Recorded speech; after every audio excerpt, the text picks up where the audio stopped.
বাড়িতে যাওয়ার আগে সন্তানের মায়ায় বাস স্ট্যান্ডে যাইয়া দাঁড়াইয়া থাকতো। যেই মা সন্তান বাড়িতে না আসা পর্যন্ত রাত্র 2টা বাজলেও দরজাটা খুইলা দাঁড়াইয়া থাকতো। ওই মা বাবার জন্য কি নিতে পারি রে বাবা? 2টা কমলা কিনেছে বাবার জন্য, 100 গ্রাম আঙ্গুর কিনেছে মায়ের জন্য। প্যাকেট লইয়া রওনা হয়েছে। রাত্র 10টা বাস স্ট্যান্ড থেকে যাইয়া বাসের থেকে নাইমা দেখে বুড়া বাবা হারিকেন লইয়া বাস স্ট্যান্ড দাঁড়াইয়া রইছে। বলুন বাবা ছাড়া এই দয়ার দরদ আর কেউ দেখায় কিনা? বুড়া বাবা হারিকেনটা লইয়া বাস স্ট্যান্ড দাঁড়াইয়া রইছে। রাত্র 10টা। বাবা আইসো, এতক্ষণ করছো কে রে বাবা? বাবা শহরে কাজ ছিল, আসতে দেরি হয়ে গেছে। চলো আমি অনেকক্ষণ ধরে তোমার লেগে দাঁড়িয়ে রইছি। বুড়া বাবা হারিকেন, এই হারিকেন কার জানি চিরতরে নিবা গেছে। বাড়িতে যাইয়া দরজার কিনারে দেখে মা দরদি সন্তানের ব্যথায় কান্দে গো বিনাইয়া বিনিয়া। বাবা আইসো, আমি তো তোমার মা, ঘরে যাই না দাঁড়ায় রইছি। তোমার বাবা তো বাস স্ট্যান্ড গেছে। ঘরের ভিতরে ঢুকি, মা গো মা 100 গ্রাম আঙ্গুর তুমি খাও গো মা, আর 2টা কমলা বাবা তুমি খাও। বাবা কমলা পছন্দ করে, বাবার হাতে কমলা দিল। আঙ্গুর পছন্দ করে বুড়া মা মার হাতে আঙ্গুর দিল। নিজের ঘরে আগে গেল না, নিজের ছেলে মেয়ের খোঁজ খবর নিল না। আগে বাবারে কমলা দিল, মার হাতে আঙ্গুর দিল। মা কমলা লইয়া, বাবা কমলা লইয়া, মা আঙ্গুর লইয়া খুশি আর দোয়া করতেছে, মাবুদ গো কেমন সন্তান আমারে দিলা গো, আমাদেরকে কেমন সন্তান দিলা। নিজের ঘরে না গিয়ে আমাদের খোঁজ খবর নিল, নিজের সন্তানের না দিয়ে আমরার হাতে কমলার আঙ্গুর দিল। মাবুদ আমরা খুশি হলাম। আমার নবী বলেছে 2টা কমলা বাবার হাতে দিয়ে 100 গ্রাম আঙ্গুর মায়ের হাতে দিয়ে মা বাবারে খুশি করার বিনিময় ওই লোকটা নামাজ পড়ে, সদকা করে, রোজা রেখে, হজ করে, উমরা করে, আল্লাহর রাস্তায় জিহাদ করে যেই নেকি তার ভাগ্যে পাইলো, তুমি 2টা কমলা 100 গ্রাম আঙ্গুর মা বাবারে দিয়া খুশি করার বিনিময় তার চাইতে বেশি নেকি তোমার আমল নামায় পায়া গেলা।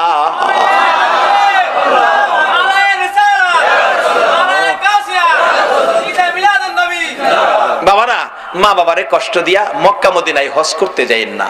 একজন হাজী সাহেবের জীবনীতে দেখি উনি 39 বার হজ করে 40 বারের মাথায় হজে গিয়ে আরাফাতের ময়দানে খুশির কান্না কান্দে, প্রভু গো কি আমার নসিব, 40 বার হজ করলাম। গায়েবে আওয়াজ হইতেছে, হাজী 40 বার কেন, হায়াত পায়া 40,000 বার হজ করলেও তোমার হজ কবুল হবে না। আবার কাঁদতেছি, আল্লাহ আমি কি অপরাধ করলাম, কেন কবুল হবে না? গায়েবী আওয়াজ হচ্ছে, হাজী রে একদিন তোর গর্ভধারিণী মায়ের সাথে সাধারণ একটা জিনিস লইয়া কথা কাটাকাটি করে এক পর্যায়ে রাগ হইয়া তোর মারে লাথি মাইরা ঘরের বাইরে ফালাইয়া দিসলি। তোর মা লাথি খাইয়া গলা কাটা মুরগির মতো লাফাইতে ছিল, কলিজাটা ফাইটা গেছে রে, বিদায় হয়ে গেছে। বিদায় মুহূর্তে 2টা হাত বাড়াইয়া বলেছিল, মাবুদ এই সন্তান পেটে লইয়া গো রাত্র ভরে কোনোদিন ঘুমাইতে পারছি না। 7 মাস 8 মাস যখন বয়স বাচ্চার পেটের ভিতরে ছিল, আমি যদি মা ঘুমিয়েছি নড়াচুরি করতে গেলে তার পায়ের লাথি আমার কলিজায় লাগছে, ঘুম থেকে উঠে বসে গেছি, আবার নড়াচুরি করছে হাতের কনি কলিজায় লাগছে, দাঁড়াইয়া গেছি। জীবনে কত রাত্র দাঁড়াইয়া দাঁড়াইয়া কাটাইছি, না ঘুমাইয়া রাত্র কাটাইছি, ছেলের লাথি কনি খাইয়া গো আল্লাহ। তারপরে দুনিয়ায় আসবে প্রসব ব্যথায় কলিজা ফাটা ব্যথা সহ্য করেছি, আজকে কি সেই সন্তানের লাথি খাইয়া দুনিয়ার থেকে বিদায় হব? মাবুদ গো বিচার তোমার কাছে দিয়ে গেলাম, এই বিচার তুমি কইরো, আমি মা বিদায় হলাম। বিচারটা দিয়েই মা দুঃখিনী দুনিয়ার থেকে বিদায় হয়ে গেছে। আমার আল্লাহ বলেন, হাজী রে লাথি দিয়া মার কলিজা ফাটাইয়া মারে দুনিয়ার থেকে বিদায় করে দিয়ে আরাফাতের ময়দানে 40 বার হজ করতে আইসা কান্দো, আমি আল্লাহ জানিয়ে দিলাম রে, মার কলিজা ফাটাইয়া 40 বার কেন, 40,000 বার হজ করলেও তোমার হজ আমি কবুল করব না। আমার নবী বলেছে তোমার মা বাবাই তোমার হজ, তোমার মা বাবাই তোমার নামাজ, তোমার রোজা, তোমার মক্কা, তোমার মদিনা, তোমার মসজিদ, তোমার মা বাবা হলো তোমার জান্নাত। সব ঠিক আছে, মা বাবার সাথে সুতা পরিমাণ বেশকম চরিত্র, আচার আচরণ ব্যবহার যদি খারাপ থাকে সব শেষ হয়ে গেছে। কারণ মা বাবার উসিলাতেই আমরা দুনিয়াতে আসছি, মা বাবার উসিলাতেই আমরা দুনিয়াতে আসছি। মা বাবা যদি কষ্ট স্বীকার না করতো, ছোটকালে যখন বিছনাত পায়খানা করতাম, মা যদি পরিষ্কার না করতো, তাহলে এই পায়খানা ফইরা থাইকা ঠান্ডা কইরা দুনিয়াতে মইরা গেলাম বলে এই সময় একটু প্রস্রাব পায়খানা মা আমাদের শরীরে থাকতে দেয় নাই।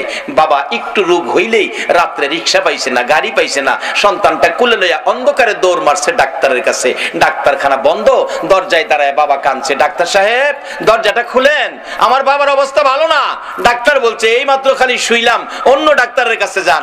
বাবা চোখের পানি ছেড়ে ডাকতো, ডাক্তার তোমার দুইটা ভাইয়ে ধরি, আমার বাবারে বাঁচাও। এই দরদি মা বাবা ছাড়া পৃথিবীতে কেউ নাই। এই মা বাবার যদি কেউ কষ্ট দিয়ে থাকেন তাইলে আর নামাজ পড়েন না, রোজাও রাখেন না, হজ জাকাত কিচ্ছু করেন না, কোনো কাম হইতো না। আগে মা বাবার দরবারে যান, বলে হুজুর কেমনে যাইতাম, মা বাবারে 10 বছর যাবত 12 বছর যাবত কষ্ট দিতেছি, আজকে মাহফিল শেষে মা যে ঘরে থাকে যায় খালি একটা ডাক দেন, মা বাবা কই, মা বাবা কই। এই দুইটা শব্দ দুইজনে শুনলে দেখবেন আনন্দে আত্মহারা দরজাটা খুলে দিয়া বলবে, বাবা রে তুই কেমনে রে আমারে বাবা কইছস, মা কইব আমারে কেমনে মা কইছস। মাগো ভুল করছি, তোমাদের সাথে ব্যবহার খারাপ করছি, মাপ চাইবে লেগাইছি। মা বাবা দেখবেন দুজন কইব, বাবা মাপ চাইতে হইতো না, তুই যে মা কইছস বাবা কইছস এতেই আমরা তোরে মাফ করে দিছি। এই মা বাবা যদি কবরে থাকে বলে হুজুর মা বাবারে কষ্ট দিছি, আর মা বাবা তো কবরে, এখন কি করব? মা বাবার কবরে যান, কবরে গিয়া মা বাবার জন্য কান্দেন। কি কি কইয়া কানবেন? আল্লাহ শিখাইছে, রব্বির হামহুমা কামা, এইভাবে কানতে থাকেন। যদি আপনার চোখের পানিতে মা বাবা কবর থেকে নাজাত পায়, রুহানি ভাবে কবর থেকে আপনার অপরাধগুলি মা বাবা কবর থেকেও ক্ষমা করে দিব। কিন্তু কান্দার সিস্টেমটা কি? কবরে যাবেন, অনেক হুজুররা কইব কবরে যাইেন না, কোন ফতুয়া মানেন না, মা বাবার কবরে যাইেন। কবরে যাইয়া মা বাবার কবরের পশ্চিম পাশে দাঁড়াবেন, পশ্চিম পাশে। কেন? আমরা কবরে লাশটা যখন রেখে দেই পশ্চিম দিকে কাত করে দেই, পশ্চিম দিকে কাত করে দেই। আর আমরা কবরে গেলে মা বাবার কবরে, কিতাবে আসছে মা বাবার কবরের পশ্চিম পাশে দাঁড়াইয়েন, পূর্ব পাশে দাঁড়াইয়েন না। মা আবার এই পশ্চিম দিক থেকে পূর্ব দিক হইয়া তোমারে দেখবো, একটু কষ্ট তুমি মারে দিও না। পশ্চিম পাশে দাঁড়াও, আর সাথে সাথে কোরআন তেলাওয়াত দুরূদ ইস্তিগফার পাঠ কইরো না। কেন? সাথে সাথে কোরআন তেলাওয়াত দুরূদ ইস্তিগফার পাঠ করতে থাকলে একটা নূরের পর্দা এসে তোমার মুখটাকে ঘুরে ফেলে, কাজেই তোমার মা তোমাকে মন ভরে দেখতে পারে না। মা সন্তান দেখার স্বাদ আছে কিনা বলো? বাবারে মারে দেয় না, জিনিসপত্র দেয় না, মার খাবার দেয় না, কোনো কিছু দেয় না। এরপরও দেখেন সন্তানটা বাড়িতে বাইরে যায় সময় কেউ তাকায় না, কিন্তু মা কিন্তু তাকায় থাকে, একটা আশা করে তাকায়। বাবারে একবার যদি আমার দিকে চায় আমার একটা মা কইয়া যাইতি। সন্ধ্যার সময় বাড়িতে আইব, সব ঘুমায় রইছে, মার কোনো খোঁজ খবর নাই না। এরপরেও বলুন, সন্তান ঘরে না ঢুকা পর্যন্ত মার চোখে ঘুম আইছে কিনা? একটু পরে পরে বাচ্চার মারে ডাহে, কি গো আব্দুর রহমানের মা, আমার ছেলেটা আইছে। অথচ ছেলে তার খবর নাই না, মা কিন্তু খবর না নিয়ে পারে না। বলতেছিলাম যে মা আপনাকে আমাকে দেখার জন্য ব্যস্ত থাকে, কবরে যাইয়াও সন্তান কবরের পাশে গেলে মা ছেলেকে দেখতে চাই, বাবা ছেলেকে দেখতে চাই। নির্দেশ হলো কবরের পাশে যাইয়া কিছুক্ষণ চুপ করে দাঁড়াইয়া থাকো, তোমার মা বাবা তোমাকে মন ভরে দেখো, মন ভরে দেখতে চাই। দুনিয়ার জমিনে কত বাস্তব ঘটনা, মারে ভাত দেয় না, মার খোঁজ খবরও নেয় না। তারপরও ছেলেটা ডাকাত থেকে আইসা বৃহস্পতিবার সন্ধ্যায়, শনিবার সকালে যেদিন চলে যায়, মা পিছে পিছে এতিমের মতো যায়। একবার যদি ফিরে চাইতি রে বাবা, আমারে মা কইয়া ডাক দিতে খুশি হইতাম। ডাকও দিল না, ফিরেও চাইলো না, রিকশায় উঠে গেছে। রিকশায় উঠে রিকশা টান দিয়ে ওই মোড় ঘুরে যখন এদিকে যাইতেছে, মা এদিকে দিয়া দেখে না, দৌড়াইয়া বাড়ির পিছনে যাইয়া তাকাইয়া রইছে। আমার ছেলে যাই গো, একবার ফিরে চায় না। যত দূর পর্যন্ত দেখা গেল মা ওই রান্নাঘরে পায়খানার কিনারে দাঁড়াইয়া সন্তানের দিকে তাকাইয়া থাকে। বলুন এরকম দরদ মার সন্তানের জন্য আছে কিনা? কিন্তু মার জন্য আমরা কি করলাম? আমরা কি করলাম মার জন্য? আমার নবী নিজেও মা বাবার জন্য পাগল ছিল, উম্মতের এই আদর্শটুকুন দিয়ে গেল। বাস্তব ঘটনা, আমার নবীর বয়স যখন 6 বছরে পৌঁছে নাই, আমার নবী সঙ্গীদের সাথে মাঠের মধ্যে ছিল। বিকাল হয়ে গেলে অন্য বন্ধুদের বাবা এসে টান দিয়া কোলে নেয়, 2 গালে চুমো দেয়, আর কত খেলবি, চল বাড়িতে যাই। আমার নবী তাকিয়ে থাকে, সঙ্গীদেরকে জিজ্ঞেস করে কে আসলো, তাকে কোলে নিয়ে 2 গালে চুমো দিল। ডাকতেছে সঙ্গীরা, ও মুহাম্মদ, তুমি তো জানো না এই ছেলেটার বাবা হইল ইনি, তাই না কোলে নিয়ে 2 গালে চুমো দিছে। আমার নবী তাকিয়ে আছে, বাবার কোলে সন্তান, বাবার আদর কত সুন্দর দেখা যায়। আরেকজন আইসা বাচ্চা কোলে নিল, 2 গালে চুমো দিল।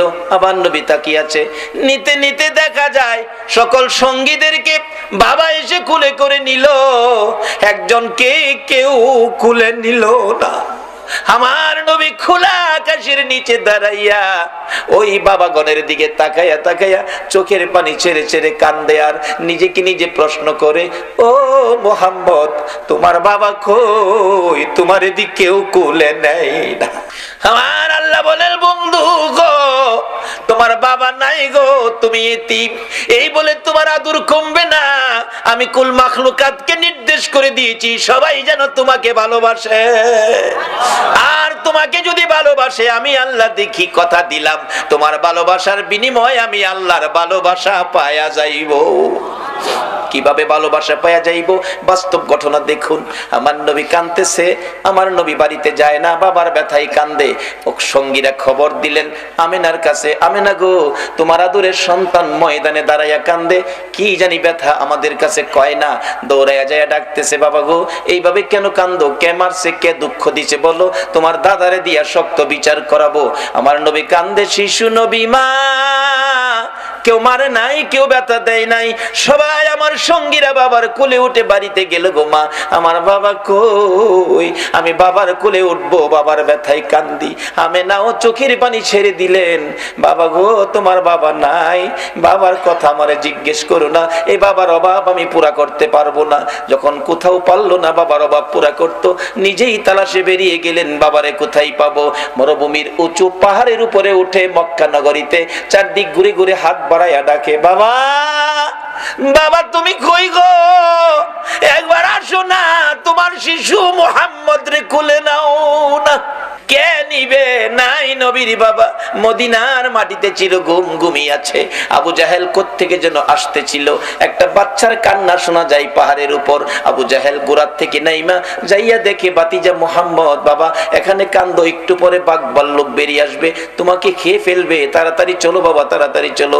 নিচে নামাইয়া গোড়ার পিছনে বসাইয়া আবু জাহেল সামনে বসে গোড়াকে চাবুক মারতেছে, গোড়া রে, বিপদ হবে তোর, বিপদ হবে আমার, বিপদ হবে আমার ভাতিজার, তাড়াতাড়ি চল, তাড়াতাড়ি চল, আমিনার কাছে পৌঁছে দেই। আবু জাহেল এত জোরে মারতেছে, গোড়া তো বসার থেকে উঠে না। মাঝে মাঝে কিতাব লেখে সামনের 2টা পাও আকাশের দিকে বাড়াইয়া ডাকে, মাবুদ, তোমার বন্ধুরে পিছে বসাইয়া আবু জাহেল আমারে মারে। প্রভু গো, কথা দিলাম মার খাইতে খাইতে জীবন দিব গো, তোমার বন্ধুর সামনে না নিলে আমি যাব না। আমার নবীর ভালোবাসায় চারি পায়া জানোয়ার গুড়া যখন এইভাবে নবীর ভালোবাসায় ব্যথায় বেদিত হয়েছে, আবু জাহেল মারতে মারতে সমস্ত শরীর রক্তাক্ত করে ফেলেছে, কয়েক জায়গার চামড়া ফাইটা রক্ত জমিনে পড়তেছে। অবশেষে আবু জাহেল বিরক্ত হইয়া ডাকতেছে, গোড়া রে, এত আদর করি, এত কথা শুনস, আজকে কেন উঠতেছস না, এত মার খাইতেছস? গোড়া ডাকতেছে, প্রভু গো, তোমার নবীর ভালোবাসায় হাত বাড়াইলাম, আমার জবান খুলে দাও না গো বন্ধু।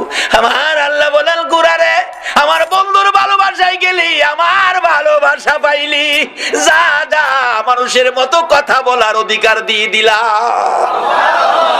একটা চারি পায়া জানোয়ার যদি নবীর ভালোবাসায় গেলে আল্লাহর ভালোবাসা পাইয়া মানুষের মতো কথা বলার অধিকার পায়, বলুন এই নবীর পক্ষে যাইয়া নবীর কথা মানলে, নবীর ভালোবাসা দিলে আমার আল্লাহর ভালোবাসা আমরা পাইব কিনা? নবীজি ডাকতেছে, আমি দেখি আমার চাচা আবু জাহেল এত মার মারলো, গোরা অবশেষে মানুষের মতো কথা বলতেছে, এরে আবু জাহেল তোর কি মায়া না, আর কত আমারে মারবি, তাহলে তুই ওটা বসার থেকে উঠোস না কেন?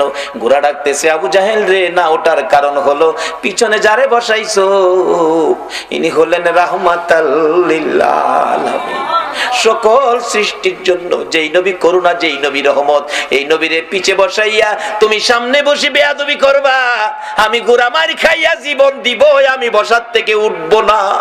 আমার নবী পিছনে বসে আছে, তুমি সামনে বসে থাকবা, আমি চলতে পারি না, জলদি করে সামনে আনো নবীকে, তাহলে আমি সামনে চলবো। আবু জাহেল কই, বাতিজা বাজান সামনে আইও। নবীজির সামনে বসাইছে, গোরা চলছে নবীর ভালোবাসায়, গোরা আল্লাহর ভালোবাসা পাইয়া মানুষের কথা বলার অধিকার পাইল। বাড়িতে পৌঁছে দিলে মা আমেনার কাছে, আমেনা তোমার ছেলেরে বাগে খাইতো, আমি যদি না দেখতাম। আমেনা মুস্কি মুস্কি হাসি, আবু জাহেল আমার এই ছেলেরে বাগে খাওয়ার সাহস কেমনে জানো তুমি? আমি জানি কেমনে, যেদিন আমার এই সন্তান পেটে ছিল এদিন জংলার বাঘ এসে আমারে সালাম করে আমারে খবর জানায় গেছে। আমেনা গো, তোমার কপাল ধন্য, তোমার পেটে রাহমাতাল লিল আলামিন। যেই নবী পেটে থাকলে বাঘে সালাম করে, এই নবীরে বাঘে খাইতে পারে না। নবীরে খাইবো দূরের কথা, নবীর উম্মতেরাই তো সালাম করে, গাউসে পাকেরে সালাম করে গেছে, গাউসে পাকেরে সালাম করে গেছে, খাইতে করতে সালাম করিতে কুলফানা। আমেনা কয়, আমার ছেলেরে বাগে খাইতো না। আপনাদের মন কি নবীরে বাগে খাইবো? আল্লাহু আকবার। এই নবীর উম্মত আপনারা বাগে খাইতো, এই সাহস বাগে রয়েছে না। আর মশাই ফাইলে আমরা ছাড়ে না। চট্টগ্রাম মশাই কামড়া, কারেন্ট না থাকলে দেখেন ঘুমাইলে মশা যে কি খুশি হয়, আইসা খানের কাছে গান কয়, বন্ধু ঘুমাইছো? ও গুণের বন্ধু, গুনগুনা গুনগুন, গোমাও বন্ধু বালকেরা ইঞ্জেকশন বা হরতাছে। সব বিপদ থেকে বাঁচার একটাই উপায়, মা বাবার দোয়া নেন, নবীর ভালোবাসা দেন, অলিগণের পক্ষ নেন। অলিগণের পক্ষে বিপদ উদ্ধার কিভাবে? একটা বাস্তব ঘটনা, যেটা সকল দলের আলেমের একমত, যারা অলির পক্ষে আসতে রাজি না হেরা ওইটার মধ্যে একমত। সেই ঘটনাটা কি? হাজী আমদাদুল্লাহ মুহাজির মক্কি, তার জীবনী। হাজী আল্লাহর ওলি, নবীর আশেক, নবী প্রেমিক আল্লাহর ওলি হাজী আমদাদুল্লাহ মুহাজির মক্কির জীবনী। এক লোকের বাচ্চা হারিয়ে গেছে, ছেলে বাচ্চা খুঁজে পাইতেছে না, মা বাবা অসহায়, খিজে কান্না, ছেলে নাই, ছেলে পায় না। অবশেষে কে যেন বললেন, আরে আল্লাহর ওলির কাছে যাও না, অন্ত ওলির কাছে গেলেই ফতু আইবো, শিরিক শিরিক, ওলিরা কি দিব, ওলিরা তো মরে গেছে। আমারও কথা এই, মরে গেলে মরা মানুষ কিছু দিতে পারে না, কিন্তু নবী কিন্তু ওলি ব্যাপারে হাদিস দিয়ে গেছে, ইন্না আউলিয়া আল্লাহ লা ইয়ামুত। রাসূল বলছে ওলিরা কখনো মরে না, আর মরা মানুষ কিছু দিতে পারে না, এতে আমিও একমত। কিন্তু রাসূল বলছে আল্লাহর ওলিরা মরে না, তাইলে ওলিরা কিছু দেওয়ার ক্ষমতা আছে। মরে গেলে তুমি মরে গেছো, ওলিরা মরে নাই, রাসূল বলেছে। হাজী আমদাদুল্লাহ মুহাজির মক্কি, সংক্ষেপ করতেছি রাত্র বেশি হয়ে গেছে। হাজী আমদাদুল্লাহ মুহাজির মক্কি বসে আছে, আল্লাহর ওলির ফায়ে পড়ে গেছে। মা বাবা, হুজুর আমার বাচ্চাটা হারিয়ে গেছে, পাই না, বেঁচে আছে কিনা, থাকলে কই আছে, এই খবরটা পাইলেও মনটারে বুঝাইতাম। হাজী আমদাদুল্লাহ মুহাজির মক্কি কয়, বাবা তোমরা বসো, আমি দেখি কই আছে। চোখটা খালি বন্ধ করছে, চোখটা বন্ধ করে চোখটা খুইলা কয়, বাবা রে, তোমার ছেলেটারে নিয়ে সমুদ্রের মাঝখানে ছোট্ট একটা দ্বীপের মধ্যে ফালাইয়া রাখছে, এখান থেকে আনা সম্ভব হবে না, না খায়া থাকতে থাকতে শুকিয়ে গেছে, 1-2 দিনের মধ্যে এমনিতেই সে মারা যাবে। এখন বলুন, মা বাবার ব্যথা আরো বাড়ছে না কমছে? দুইজন কান্না, কে জানি বলতেছে, কানলে কি লাভ হইব, আল্লাহর ওলির পায়ে ধরো, হুজুর আমার বাচ্চাটা আইনা দেন, আনতে গেলে হেলিকপ্টার দরকার, না ওই জাহাজ দরকার। অলির ফাওয়াদেরা কান্দে, কোন দলের আলেম অস্বীকার করার ক্ষমতা নাই। অলির ক্ষমতা কত দেখেন, বেলায়েতের হাত শুধু এই জায়গায় নয়, তারা প্রয়োজন হলে এই জমিন থেকে বেলায়েতের হাত বাড়িয়ে দিয়ে আল্লাহর আরশ পর্যন্ত ধরার ক্ষমতা রাখে। হাজী আমদাদুল্লাহ মুহাজির মক্কি পায়ে পড়ে কাঁদতেছে, মা বাবা হুজুর আমার বাচ্চাটা আইনা দেন, আর সহ্য করতে পারি না হুজুর, আজকে বেশ কিছু দিন যাবত বাচ্চা হারা। এবার হাজী আমদাদুল্লাহ মুহাজির মক্কি বলতেছেন, বাবা আচ্ছা একটু বসো। চক্ষুটা বন্ধ করে বলছে, যাও বাড়িতে যাও, তোমার ছেলেটা বাড়িতে আইছে, হেলিকপ্টার জাহাজের দরকার, কিছুক্ষণের মধ্যে কই ছেলে বলে বাড়িতে আইছে। দৌড়ায় বাড়িতে গেছে, গিয়া দেখে নাজেহাল অবস্থা, জ্ঞান হারা অবস্থা, ঘরের দরজায় পইরা রইছে। মা বাবা কুলে নিয়ে গোসল দিয়ে কিছু নাস্তা পানি খাওয়াইয়া কিছুটা সুস্থ হইলে বলতেছে, বাবা চলো যে হুজুরের দোয়াই তোমারে পাইছি, হুজুরটারে দেখায় নিয়ে আসি। কুলে লইয়া হুজুরের কাছে গেলে বলতেছে, বাবা এই যে দেখো এই হুজুর কত বরকতের হুজুর। ছেলেটা কয়, আম্মা আব্বা এই হুজুরটারে চিনেন? চিনি মানে এই হুজুরের দোয়াই তো তোমারে পাইছি। বাবা দোয়াই না তো, এই হুজুরটা কি করছে আপনি তো দেখেন নাই। এই হুজুরটা না সমুদ্রের কিনারে দাঁড়াইছে, সমুদ্রের কিনার থেকে দুইটা হাত ওই সমুদ্রের দ্বীপের মাঝখানে বাড়াইয়া দিছে। সমুদ্রের এপার থেকে দ্বীপের মাঝখানে হাত বাড়াইয়া আমাকে কুলে উঠাইয়া টান দিয়া উঠাইয়া নিয়ে আইছে। এটা বেলায়েতের হাত। এই হাত যেদিন আবার সমাজে বেরিয়ে যাবে, সকল বেজাল সমাজ থেকে দূর হয়ে যাবে ইনশাআল্লাহ। কিন্তু অলিরা এখন সমাজে আসতে চায় না কেন? আমরা অলিদেরকে ধাক্কা দেই, অলিদেরকে নিয়ে সমালোচনা করি, অলিদের দরবারকে নানান ফতোয়া দিয়ে দুর্বল করতে চায়। এই জন্য তারা নিশ্চুপ সুযোগ দেন। অলিদের হাত বেলায়েতের হাত বড় শক্ত হাত, যে হাতটা লম্বা হইতে হইতে সোনার মদিনায় যায়, যে হাতটা লম্বা হইতে হইতে আল্লাহর আরশ পর্যন্ত যায়। যা কিছু চাবেন তাই পাবেন অলির হাতের মাধ্যমে। হাতটা বাড়ান। কাজী আসুন আমরা সবচেয়ে বড় ভাগ্যবান যারা গাউসে পাকের মতো একজন অলির ভক্ত, খাজায়ে খাজেগার মতো, আতায়ে রাসূল খাজায়ে খাজেগার মতো একজন অলির ভক্ত আজকে চট্টগ্রামের জমিনে। আপনারা নসিব কত ভালো, কত অলি চট্টগ্রামের জমিনে ঘুমিয়েছে। আজকে সকল অলিদের রুহানি ফায়েজ আপনাদের উদ্দেশ্যে হাজির হয়ে গেছে। কাজী এই বরকত আপনারা পাবেন, কিন্তু সব বরকত একসাথে হবে যেদিন মা বাবার সাথে ব্যবহার ভালো করবে। ওই মা বাবা যদি কবরও থাকে, মা বাবার জন্য দোয়া করবেন, এই অনুরোধ আপনাদের প্রতি রাখলাম। নবী নিজেও বাবার ব্যথায় মদিনায় গিয়ে মায়ের সামনে কাঁদছিলেন। আল্লাহ বলছে, বন্ধু বাবার কবরে এসে কাঁদতেছো, কথা দিলাম তোমার উম্মতেরা যদি এইভাবে বাবার কবরে কান্দে, আমি কথা দিলাম এই কান্নার সাথে সেই কান্না মিলায়া আমি তার বাবাকে মাফ করে দিব। মাকে নিয়ে আবার মদিনায় থেকে মক্কায় ফিরে আসবে। আবুয়া নামক স্থানে মা অসুস্থ। মা বলছে, বাবা মুহাম্মদ আমার বুকে আয়। মন কয় আমি বাঁচবো না বাবা। আমার নবী কান্দে, মাগো বাবার ব্যথা কলিজার থেকে সরাইতে পারি না, তুমি যদি চলে যাও গো মা, কেমনে আমি শান্তিতে থাকবো, কেমনে এই ব্যথা আমি অন্তর থেকে সরাবো। কিছুক্ষণের মধ্যে আমার নবীর মা সন্তান দুই গালে চুমাইয়া চুমাইয়া বিদায় হয়ে গেছে। দাফন করে আবুয়া নামক স্থানে উম্মে আইমানের কুলে উঠে কাদের উপর গাট্টা ফালাইয়া নবী কান্দে, উম্মে আইমান গো আমার মা নাই, আমার বাবা নাই, মক্কা নগরে আমারে কে মায়া করবে, কে আমারে আদর করবে। উম্মে আইমান বলছে, মুহাম্মদ আমি কথা দিলাম গো, যতদিন বেঁচে থাকি আমি তোমার পাশে মায়ের কাজ করে যাব।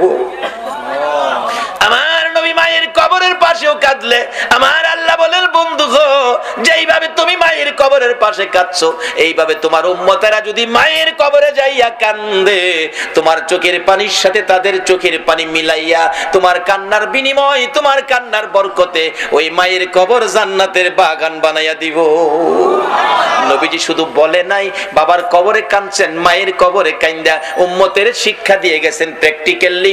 মা বাবার কবরে যাইতে হবে, পশ্চিম পাশে দাঁড়াবেন, কিছুক্ষণ চুপ করে থাকবেন, মা বাবা মন ভরে দেখে, কিছু জানেন না জানেন দোয়া কইরা হাত বাড়াই দিবেন, কিছু জানেন না তবু দুইটা হাত বাড়াই দিবেন, আল্লাহ আমি কিচ্ছু জানি না, মা বাবা আমরা লাগে দুনিয়াত কষ্ট করছে, আমার মারে কবরে কষ্ট দিও না, যদি অপরাধ থাকে আমি সন্তান ক্ষমা চাইছি, ক্ষমা করে দাও।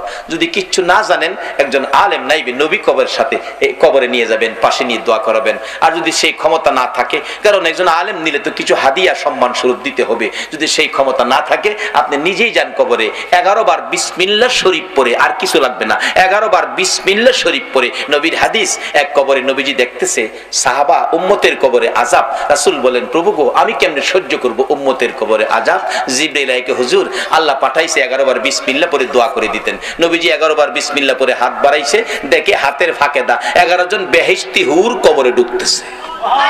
রাসূল বলেন, এই হুরে সর্দার কি ব্যাপার, তোমরা আসছো, দাঁড়াও কি ঘটনা, এখন এসে গেছো? হুজুর আপনি যে 11 বার বিসমিল্লাহ পড়ে দোয়া করছেন, এর বরকতে তারকে জীবনের তরে মাফ করে দেওয়া হয়েছে, এর বরকতে 11 জন হুর বাজেট হয়েছে, কিয়ামত পর্যন্ত তার কবরে তারে খেদমত করা হবে। 11 বার বিসমিল্লাহ শরীফ, এর চেয়ে সহজ তো আর কিছু নাই। তাহলে মা বাবার কবরে যাবেন, অলিগণের পক্ষে থাকবেন, এই অনুরোধ আপনাদের প্রতি রেখে আমি আমার আলোচনা, আমি অসুস্থ, আসলে বেশি অসুস্থ, আজকের জন্য এখানেই শেষ করে দিলাম। আসুন একটু দুরূদ ও সালাম মদিনা পাঠাইয়া আপনাদেরকে নিয়ে দোয়া করে, ইয়া নবী সালাম আলাইকা।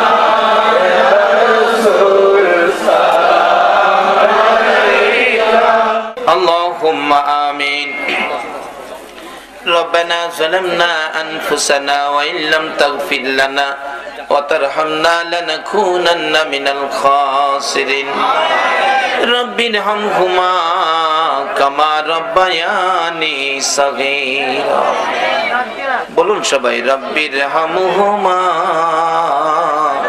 কামা রব্বায়ানি সগীর।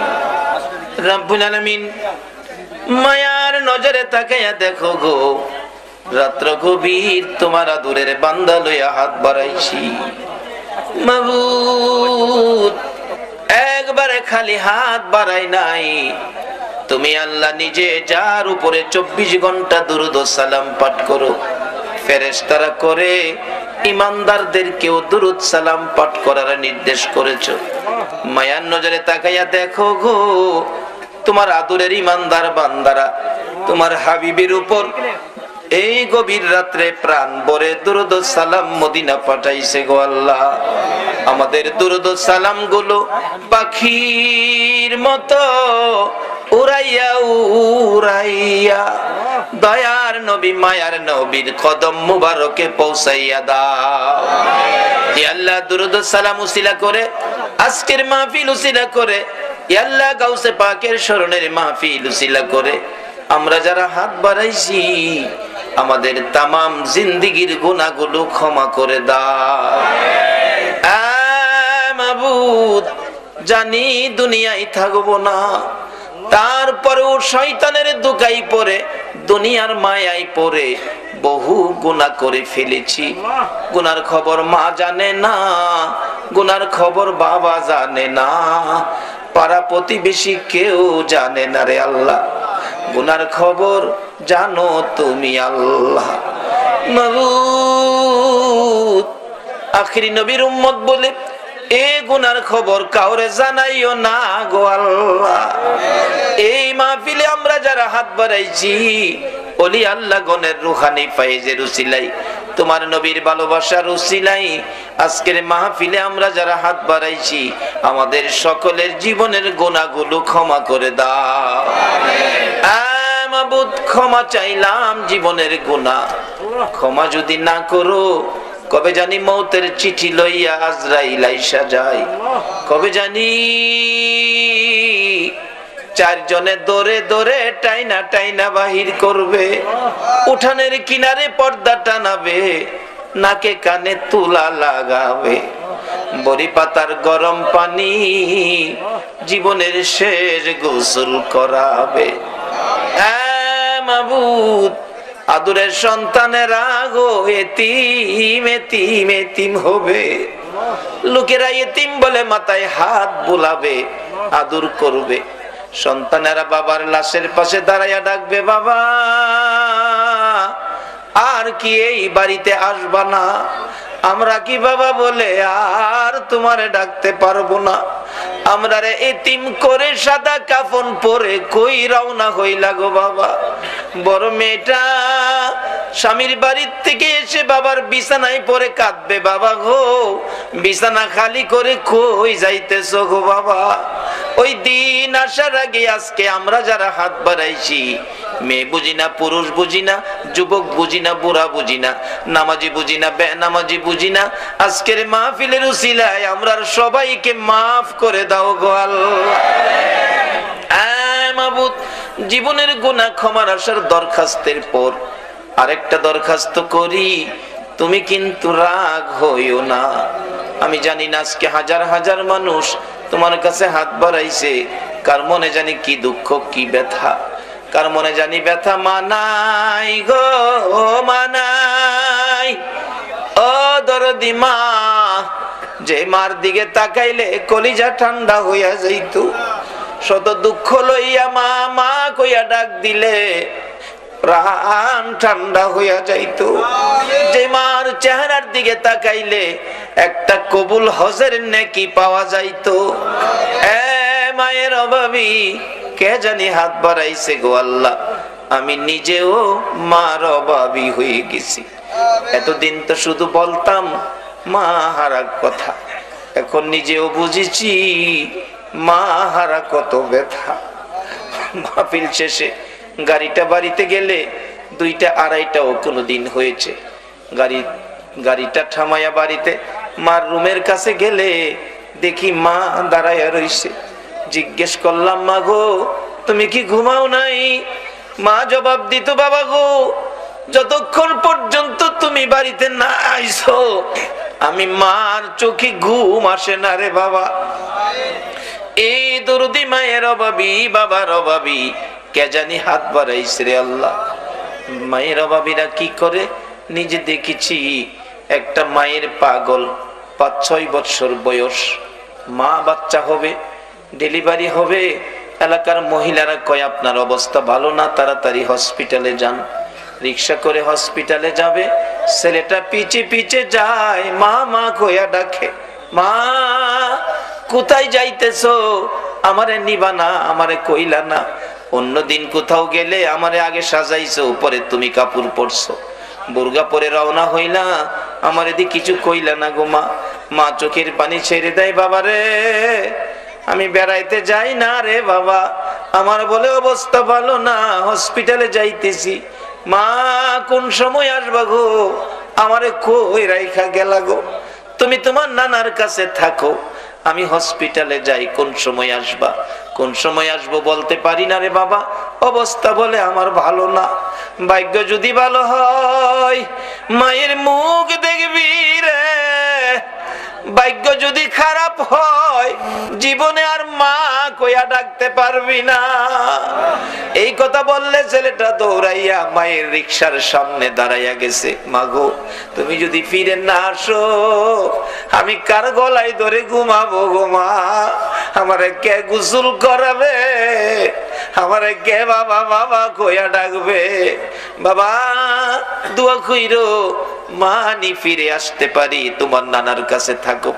এই বলে ছেলেটারে টান দিয়া কোলে লইয়া বুকের সাথে জড়াইয়া ধরে 2 গালে চুমাইয়া চুমাইয়া বিদায় নিয়ে গেছে মা। রাত্র 10টা বাজে গেছে, কোনো খবর আসতেছে না। ছেলেটা ডাকতেছে, নানা গো চলো না হসপিটালে যাই, মায়ের কাছে মায়ের খবর নিয়ে আসি। নানা বলেন এত রাত্রে যাওয়ার রাস্তা নাই, সকালে যাবো। ভাই ঘুমাও, তুমি ঘুমাও। নানা আমার কেন জানি ঘুম আসে না, কেন জানি আমার কলি যায় দাউ দাউ করে আগুন জ্বলতেছে গো নানা, চোখে ঘুম আসে না। একটু পরেই একটা যুবক বাড়ির সামনে দাঁড়াইয়া ডাকতেছে, চাচা বাড়িতে আসেননি? ও বাড়িতে আছি। হসপিটালের খবর জানেননি? না খবর তো জানি না, সকালে হসপিটালে যাব। চাচা হসপিটালে আর যায়েন না, হসপিটালের খবর ভালো না, আপনার মেয়ে মারা গেছে গো চাচা। ছেলেটা একটা চিৎকার মারছে, না না আমি কি জীবনে আর মা কইয়া ডাকতে পারবো না? আল্লাহ গো এ কি করলা গো? আমার মারে নিয়ে গেলা, আমি কার গলায় ধরে ঘুমাবো?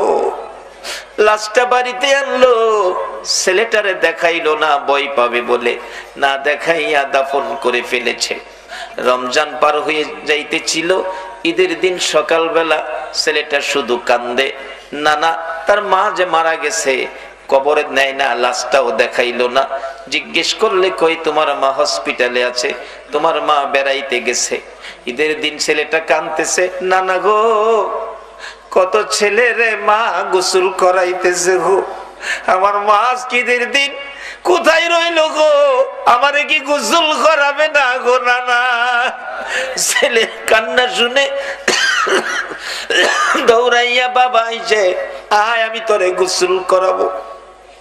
ছেলেটা কান্দে, বাবা গো তুমি না, আম্মু গোসল করাবে, তুমি তোয়ালে দিয়ে আমার শরীরটা মুছে দিবে, আমার আম্মু আমার পায়জামা পাঞ্জাবি পরাবে, আমি মার পায়ে সালাম করব, তোমার আঙ্গুলে ধরে ঈদগাহ যাব গো বাবা।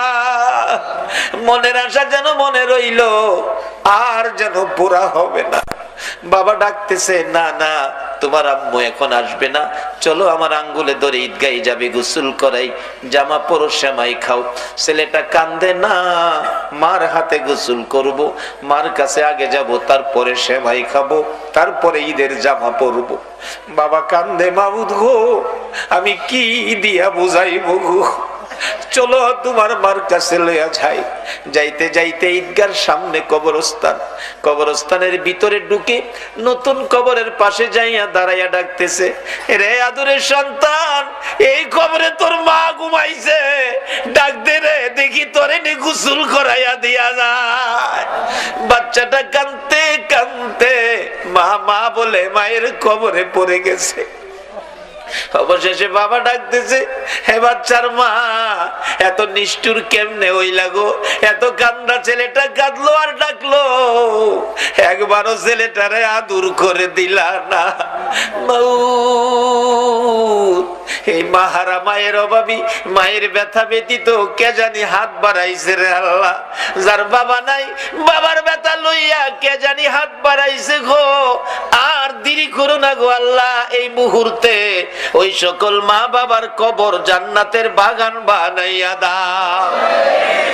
আল্লাহ, মা বাবা যার দুনিয়াতে আছে হায়াত বাড়িয়ে দাও। মা বাবা কেমন জিনিস বুঝার তৌফিক ছেলে মেয়েদেরকে দান করে দাও। আল্লাহ, খাস করে দাদা দাদি, নানা নানি, শ্বশুর শাশুড়ি, আলিয়া আওলাদ, বংশধর, মাই মুরব্বী, পাড়া প্রতিবেশী, খানদানবাসী, মহব্বতী, এই এলাকার জমিনের নিচে, সারা চট্টগ্রামের জমিনের নিচে যত মুমিন মুমিনাত ঘুমিয়ে আছে, সকলের কবর জান্নাতের বাগান বানাইয়া দাও। রে জান্নাতের মালিক, খাস করে আজকের মাহফিলের আয়োজন যারা করেছে, এই যুবকদের বংশধর, মাই মুরব্বী যারা কবরে গো, সকলের কবর জান্নাতের বাগান বানাইয়া দাও।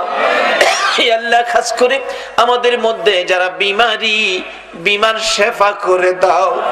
আমি নিজে অসুস্থ, আরেকজন চক্ষু অপারেশন করবে শুনলাম। আল্লাহ গো, আমাকে সহ চক্ষু অপারেশনকারী সহ সকল বিমারিকে শেফা করে নেক হায়াত বাড়াইয়া দাও। আমাদের মধ্যে যারা অভাবী, অভাব দূর করে দাও। আমাদের মধ্যে যারা নামাজি, নামাজ কবুল করে লও। যারা নামাজ পড়ে না, নামাজের বুঝ দান করে দাও। যারা ব্যবসা করে, ব্যবসায় বরকত দাও। যারা চাকরি করে, পদোন্নতি দান করে দাও। ইয়া আল্লাহ, যারা বিদেশ থাকে, সকল বিদেশীদেরকে হেফাজতে রাখো গো আল্লাহ। যারা বিদেশ যাবে, তাদের মনের আশা পুরা করে দাও গো আল্লাহ। ইয়া আল্লাহ, খাস করে জনাব শফিউল আলম, মাওলানা শফিউল আলম নিজামীকে আল্লাহ গো, তুমি সুস্থ করে নেক হায়াত বাড়াইয়া দাও। তোমার নবীর আশিকগণকে যদি তুমি সাহায্য না করো, তোমার নবীর শান মান কে গাইবো গো আল্লাহ। আল্লাহ, সুস্থ করে নেক হায়াত বাড়াইয়া দাও। ইয়া আল্লাহ, খাস করে আজকের মাহফিলে যারা এই পর্যন্ত কষ্ট করেছে, সকলকে তুমি আফত বিপদ, আযাব গজব, অ্যাক্সিডেন্ট, বালা মুসিবত, শয়তানের শয়তানি, দুশমনের দুশমনি হইতে বাঁচাইয়া রহমত, বরকত, শান্তি দ্বারা ভরপুর করে দাও। আল্লাহ, মা বোনদেরকে রাবিয়া বস্তির মতো বানাইয়া দাও। আল্লাহ গো, এই মাহফিলের সকলকে ইমাম হাসাইন আর হুসাইনের মহব্বত অন্তরে পয়দা করে দাও। নবীর ভালোবাসার মালা সকলের গলায় পরাইয়া দাও। দয়ার নবীরে একদিন ঘুমের ঘরে স্বপ্নে দেখাইয়া দাও। নবীজিকে স্বপ্নে না দেখাইয়া কারো গায়ে সাদা পোশাক পরাইও না গো আল্লাহ। ইয়া আল্লাহর একটা দরখাস্ত করি, গাউসে পাক আল্লাহ গো, গাউসে পাকের পাগলগুলো এত রাত পর্যন্ত কষ্ট করেছে আল্লাহ। গাউসে পাকের রুহানি ফয়েজ, খাজা বাবার রুহানি ফয়েজ আল্লাহ গো, চট্টগ্রামের জমিনে যত ওলি আল্লাহগণ ঘুমিয়েছেন, আল্লামা গাজী শেরে বাংলার রুহানি ফয়েজ, হযরত করম আলী শাহ রহমাতুল্লাহের রুহানি ফয়েজ সহ চট্টগ্রামের জমিনের নিচে সকল ওলি আল্লাহগণের রুহানি ফয়েজ আমাদেরকে নসিব করে দাও। গাউসে পাকের গোলাম হিসাবে আমাদের সকলকে তুমি কবুল করে নাও গো আল্লাহ। মাবুদ গো, আজকের মাহফিলে দূর দূরান্ত থেকে আসছে, আবার গাউসে পাকের গোলাম, তোমার নবীর গোলাম, যারা যেখানে যাবে সহি সালামতে পৌঁছাইয়া দিও গো আল্লাহ। ইয়া আল্লাহ, হযরত করম আলী শাহ রহমাতুল্লাহ আলাইহির স্মৃতি সংগঠন, এই যুবকদের সংগঠন তোমার মায়ের হাতে দিয়ে গেলাম। কিয়ামত পর্যন্ত এই সংগঠনের পক্ষ থেকে এই মাহফিল তুমি কায়েম রাখো গো আল্লাহ। এই যুবকদেরকে বেশি বেশি করে নেক হায়াত বাড়াইয়া দাও গো আল্লাহ। মাবুদ গো, যতগুলো দরখাস্ত করলাম মাহফিলের উসিলাই, দুরূদ ও সালামের উসিলাই, গাউসে পাকের রুহানি ফয়েজের উসিলাই, সবগুলো তুমি কবুল আর মঞ্জুর করো গো আল্লাহ। ওয়া সাল্লাল্লাহু তাআলা আলা খায়রি খালকিহি মুহাম্মাদিন ওয়া আলা আলিহি ওয়া আসহাবিহি আজমাইন বিহাক্কি লা ইলাহা ইল্লাল্লাহু মুহাম্মাদুর রাসূলুল্লাহ।